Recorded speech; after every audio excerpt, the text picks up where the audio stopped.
When was the first time you hit the stage or performed a live performance? Well, there was just an iconic little coffee house called the Bitter Lemon, and Sid Selvage played there a lot. A lot of the original, Dickinson, Jim Dickinson played there. So I had already met Jim and Sid at a little experimental theater we had called Market Theater. And so when I got good enough to play just a few chords, I would hang out at the Bitter Lemon. At that time, I was not good enough to play there, but I would get up on stage and do some Dylan stuff. And I always, one memory I'll always have is I would get up and do God on Our Side, and at least 4 or 5 people would get up and leave and discuss, not because I was singing or playing badly, but because of the message in the song. It just, I don't have to listen to this, they'd be out the door. That was kind of fun. It's the Bitter Lemon where I first met Furry. Yeah, what happened there, I came up during a break and I said, Mr. Furry, how do you tune your guitar? I know it's not in regular.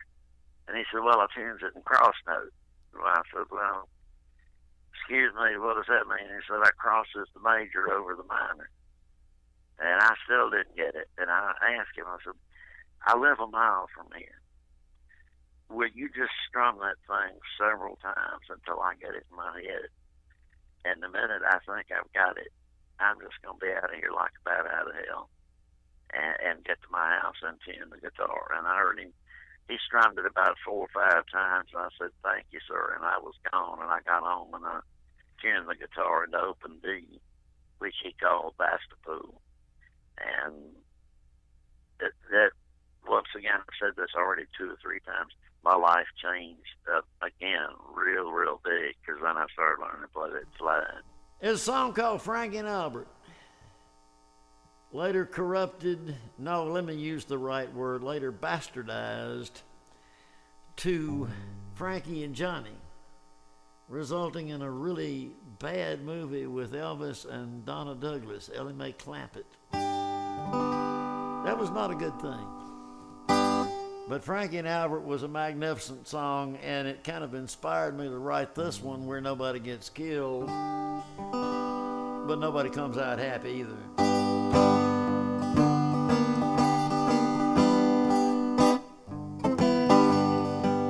I asked my baby not to be so jealous.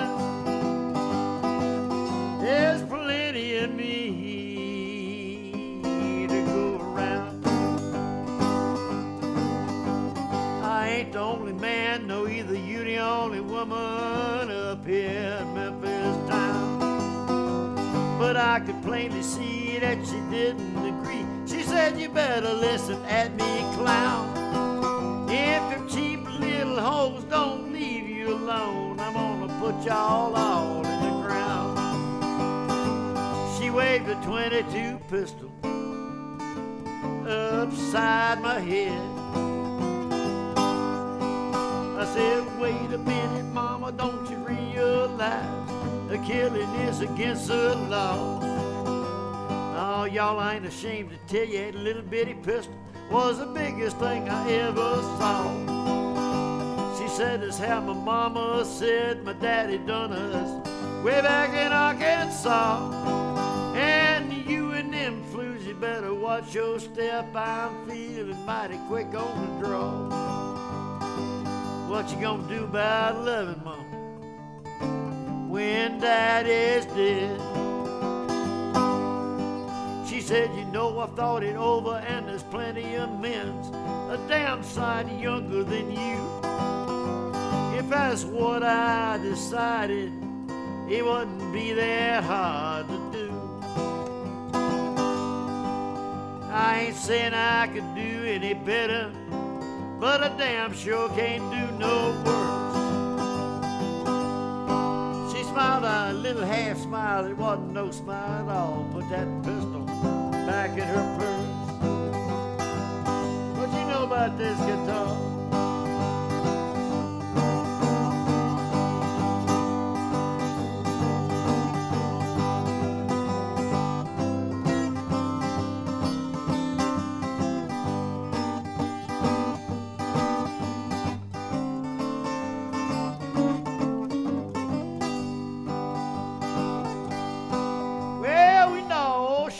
he shot Albert. It's a story singers love to tell.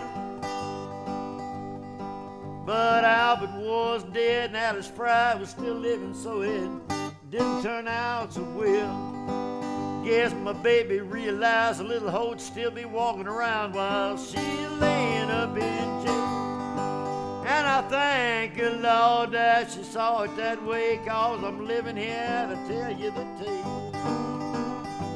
But I ain't out easy, boys, I'm all alone in my bed. You know, you played with some, and knew some pretty, actually looked them up, and man, they definitely put a spot in history. Tell us about a few of those. Okay, well, I knew Booker White very, very well. My wife just adored Booker. My song about Booker called Big Daddy Played the Blues. It's one of the first songs it's one of the only songs I've mentioned her in since she died. That one, and a song about a trip that we took Furry and Booker up to Fayetteville, Arkansas, and I put that in there. I put her in that because it hasn't been easy to put her in songs since she died. I don't know exactly why, but then yeah, I guess I do. But I would go to Booker's, and we would sometimes just get our guitars and walk down to Furry's because they lived 56 house numbers apart. Furry at 811 Mosby and Booker at 867. I knew Sleepy John Estes, never did play with him. I actually put the three I played on stage with were Furry for about 2 years and Jessie Mae Hemphill at an Oktoberfest. I've got that in my song about her. And then Mose Vinson, the piano master, about whom I also have a song that's coming out on another CD just real soon.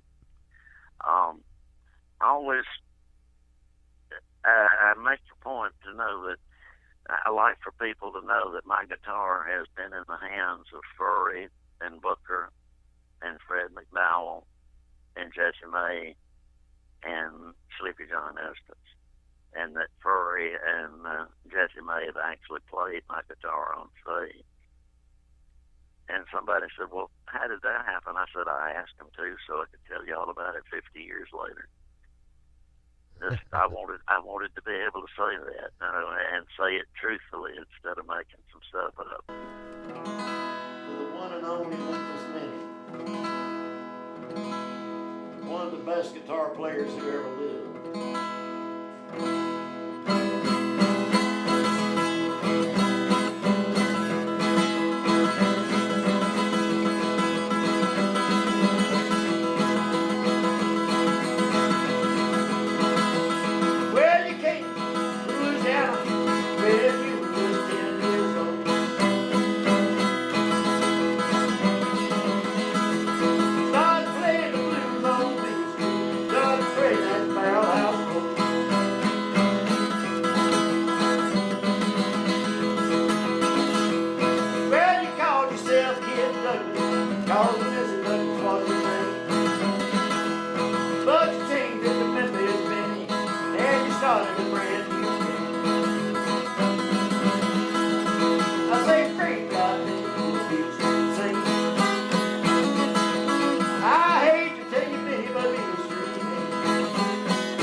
sweater suits you a little bit.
Saints all jump and shout, but they shout me a straight God many go these things sing. I hate to tell you many but Beaver Street. You might say, boy, that it's a hill with no Beaver Street just ain't, and that's all the road. Beaver Street just ain't many.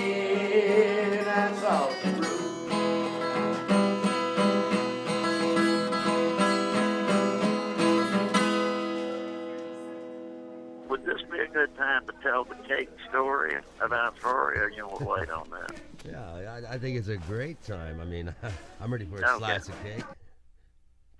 Well, my wife made the most fabulous chocolate icing ever, and I learned how to make it so she wouldn't have to make her own birthday cake. Well, when we took Booker and Furry up to Fayetteville, Arkansas for a concert, a folk festival, and I have a song about that too.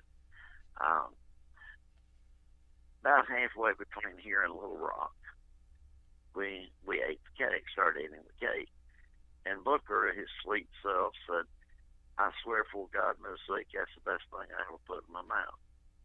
And Furry didn't say anything. Furry teased my wife all the time, called her little honey, and she saw through every joke that she played along. So finally she said, "Furry, you haven't said anything about the cake. What do you think about it?" "Oh, little honey, it was horrible. I think you're trying to poison me. Give me another piece." I said, "Now, wait, Furry, that doesn't make sense. If it's that bad and you think I'm trying to poison you, how come you want another piece?" He said, "I don't want nobody else to get hurt." And then broke out in that cackling laugh that he did. I won't even try to get that laugh.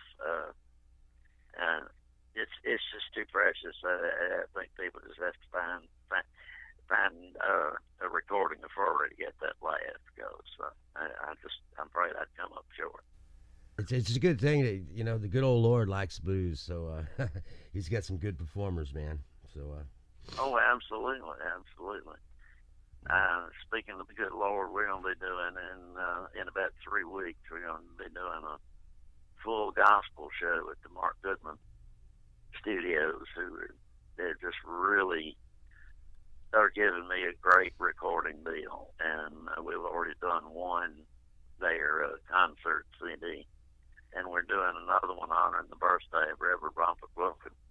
It's just going to be, I know for sure that a girl named Kristen Moyer, who plays fiddle and sings exquisitely, I know she's going to be there with me. We're going to be doing more than just Robert Wilkins gospel stuff. We're going to be doing gospel even by Charlie Patton, which is a little bit scary.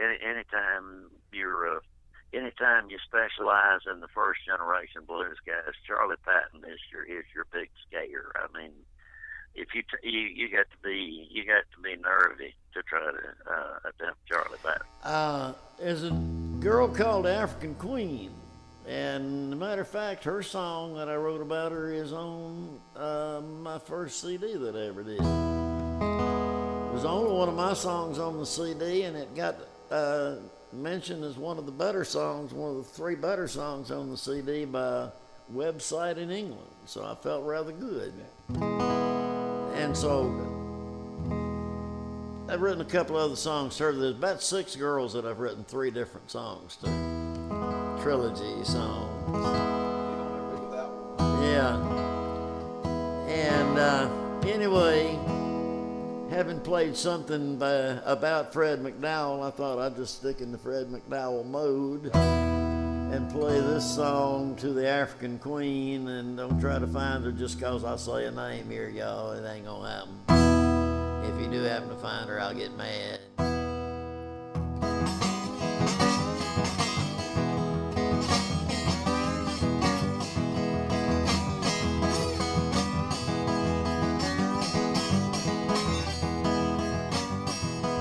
I can't wait, little Rosie, I can't wait, I can't wait. I can't wait, little Rosie, I can't wait. Till I see you once again and we do what we done back then. I can't wait, little Rosie, I can't wait.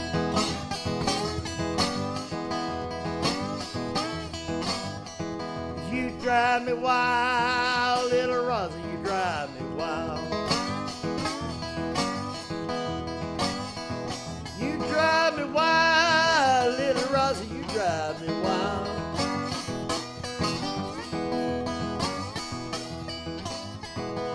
Baby, you are my chosen one, and when I think about the things we've done, you drive me wild, little Rosie, you drive me wild.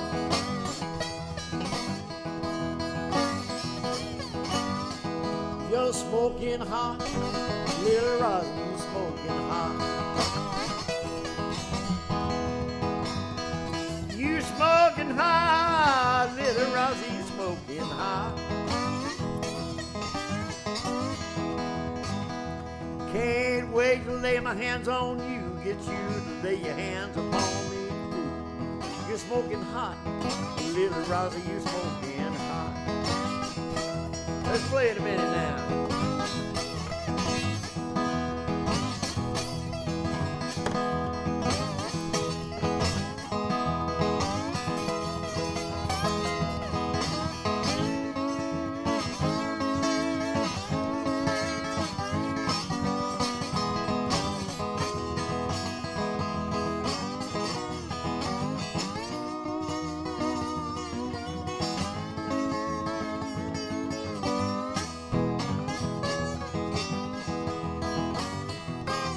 You're my queen, little Rosie, you're my queen, you're my queen. You're my queen, little Rosie, you're my queen.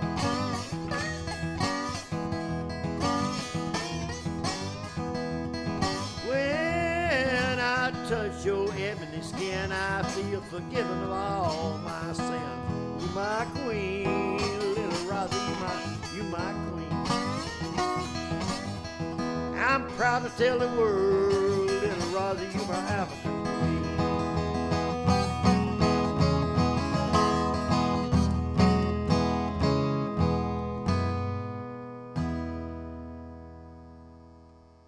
And I'm proud to tell the world that that ending there is the main lick I used for the original song, African Queen. Yeah.